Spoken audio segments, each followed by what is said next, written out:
What's going on, everybody? Yep, just me today, talking about a little film involving some wolves and some people and some violent, gruesome animal attacks. Yeah, this is Out to Come the Wolves, which I was looking forward to. I gotta say, this was one that kind of snuck up on me. I did not know that it was coming out. All I knew when I read the Bloody Disgusting article that really caught my attention, as they normally do, was that it's some wolves, and that it's actually from the director of a film I really enjoy called Backcountry. And yeah, I was pretty hooked on the concept, because if you've seen Backcountry, you know that the director Adam MacDonald knows his way around a camera when it comes to realistic animal gore and attack scenes. Backcountry is absolutely insane when it comes to what it shows for the bear attack. It is pretty gruesome. I mean, this bear mauls somebody so hard it would make Leo DiCaprio blush. I'm not kidding. It's some gruesome shit. And so when you kind of bring that concept, or at least that idea of what this director can do with a pack of wolves and two hunters, you have my attention. Let's start off with some positives, and the biggest one for me being these animal attack scenes. When these wolves corner these hunters and start going at them, I mean, it's what you expect from Adam MacDonald.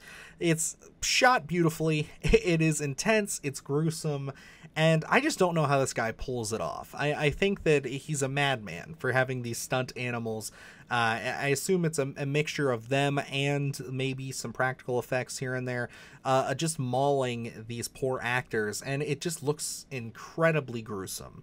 In Backcountry it did, and here it's just the same again. Albeit a little less, I guess, eating. It's more attacking and cutting and slicing and ripping.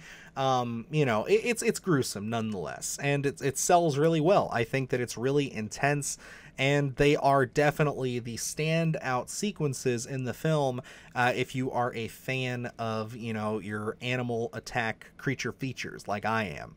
I would also follow that up with, again, the cinematography in this is done really well. It has this kind of shaky cam handheld style, and it's not the annoying shaky cam. It is kind of that with purpose shaky cam, where it's only using it when it needs to emphasize something.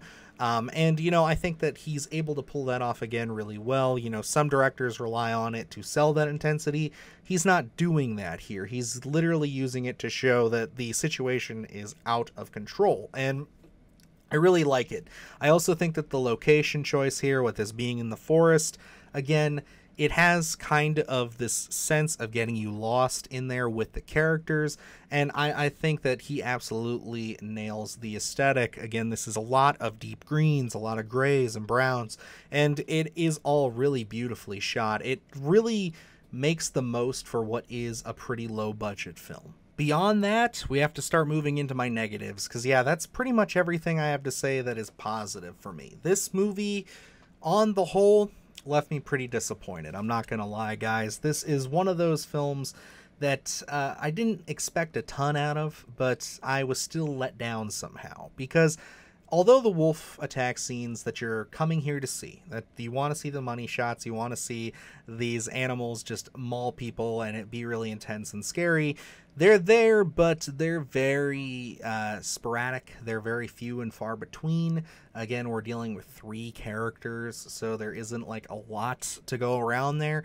Again, they are the highlight of the film when they're there, but there's just not that much of them. And unfortunately, the front half of this film is kind of overloaded with this very, very unrealistic, at times very frustrating melodrama between 3 characters whose dynamic from, you know, frame 1 to me was confusing. I didn't know the relationship angle of these 3 characters until like 20 minutes into the movie. And I don't know if that was intentional, but if it was, I don't think it worked, because it just made for some very awkward conversations up until things are made clear. And when that happens, it is still one of the most forced like sequences where it's like, who would ever do that? Why, even if you were like per se a drunk as they might be in the scene, why would anybody ever do that? Like, they didn't do anything to you to provoke that. It's very, very hard for me to sit back and believe that, and I can forgive a lot of things when it comes to movies like this, but it just, again, it took forever to get to the actual point of it, and when we get to the point of it, and you think the film might be doing something interesting, we just kind of fall into the same old tropey, okay, this is what's happening here, and that's it. There is no other, like, element to this that they can latch onto to really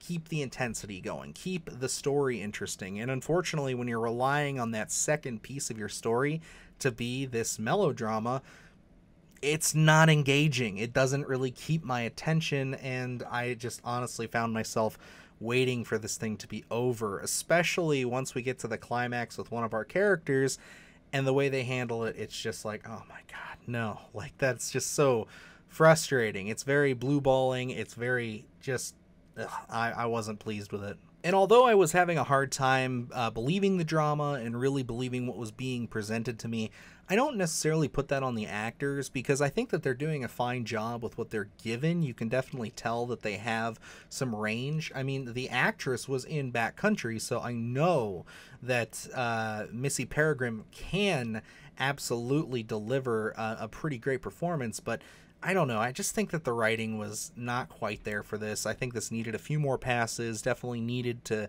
kind of have another person, maybe another set of eyes to say, okay, you really need to tighten this up, and you really need to kind of get us to the action and kind of leave us in that tense, what are we going to do in this situation kind of moment, because again, it's a slow start, and the payoff just didn't quite work for me.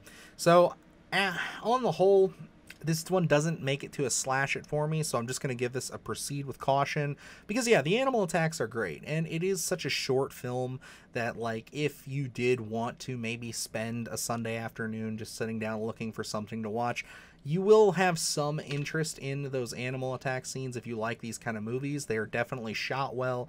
They're presented really much in a way we don't see all that often. It would be very easy for a team to just throw some CGI out there with these wolves and call it a day, but no, they go the extra mile, so I want to give them their props there. It's just the stuff around all of that that really didn't work for me. So let me know down below if you guys are going to check out Out Come the Wolves. Maybe I'm totally off on this one, and this is a big sleeper hit. You never know. Everybody's entitled to their own opinions. Yeah, this one is going to be hitting theaters today, so you can go out and check this bad boy out, and it will be dropping on Shudder later this year. So yeah, if you're interested in this, if you like Backcountry, let me know down below. And yeah, that's going to wrap it up for me. So until next time, I'm Dylan Newell. And remember, stay scared. Do the hard shit, gonna do it live. Cause Splattercast kick it every day they live. Splattercast, gonna slash your ass. Splattercast, gonna slash your ass. Splattercast, gonna slash your ass. Splattercast, gonna slash your ass. Splattercast, gonna slash your ass.